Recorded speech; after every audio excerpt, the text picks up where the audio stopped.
संसारिक जन बाल्यावस्था खेल कूद में व्यतीत कर देते हैं। हम प्रणाम करते हैं उन माता पिता को जो अपने बच्चों को बाल्यावस्था से नाम जपना, समय से उठना, पृथ्वी माता के चरण छूना, सूर्य भगवान को नमस्कार करना, अच्छे अच्छे आचरण सिखाते हैं।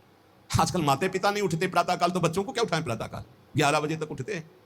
बाल्य क्रीडन का शक्तो यौवने विषयोन्मुखा, बाल्यावस्था तो खेल कूद में चली गई। जीवन वही धन्य जो भगवान से मिल जाए, वो जीवन किस काम का?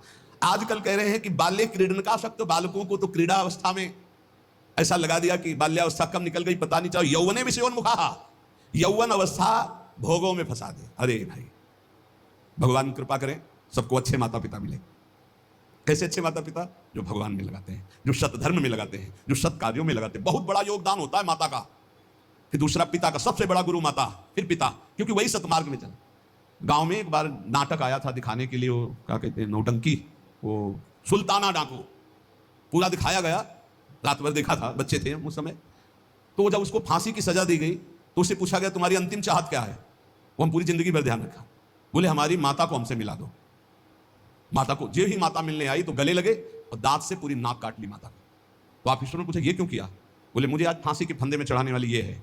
पहली बार हमने पेंसिल चुराई थी और जब इसको कहा कि माँ मैं पेंसिल चुरा के लाया, तो इसने कहा बहुत अच्छा बेटा, लिखने के काम आएगी। बस उसी दिन से मुझे लगा कि बहुत अच्छा कार्य है। बाद में सुल्ताना डाकू बना और मुझे इसकी फांसी की सजा मिल रही। तो सबसे बड़ी अपराधिनी मेरी माँ है जो मुझे इस बात में, माँ प्रथम गुरु है। आप अपने बच्चे को जैसे गर्भ से शिक्षा, अगर हम प्रार्थना करते हैं गृहस्थ में वो बच्चा गर्भ में आ जाए तो सहवास बंद कर दो, सात्विक भोजन पाओ, भगवत नाम कीर्तन सुनो, भगवत कथा सुनो, महान तीर्थों का भ्रमण करो अगर कर सकते हो, उससे तुम्हारे बालक के बहुत सात्विक संस्कार होंगे। यौवने विषयोन्मुखा, जवानी भोगों में व्यतीत करने के लिए प्रेरणा दी गई और अंदर और बाहर दोनों से संयोग बने, विषयों से हृदय मलिन हो गया। फिर कह रहे हैं अज्ञा नयंति असक्त्या, जो अगली अवस्था आई बुढ़ापा, वो तो असक्त, इंद्रियां वो वैसे ही चंचल, मन वैसे ही चंचल, शरीर असक्त। अब वो अंदर बैठे बैठे भोगों का चिंतन कर रहा है, उसकी दुर्गति हो जाती है, दुर्गति।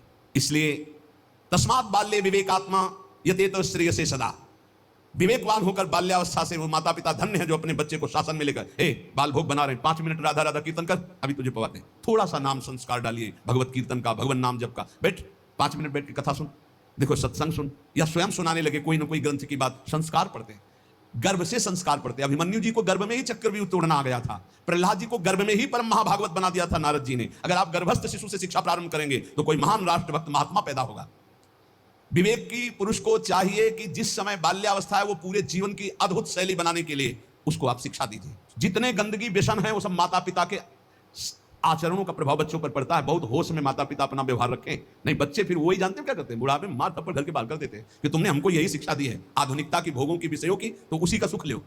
इसलिए तदे तद्वो मयाख्यातम यदि जानीत नानृतम तदस्मत् प्रीतये विष्णु स्मृत्याम बंधु मुक्तिदः।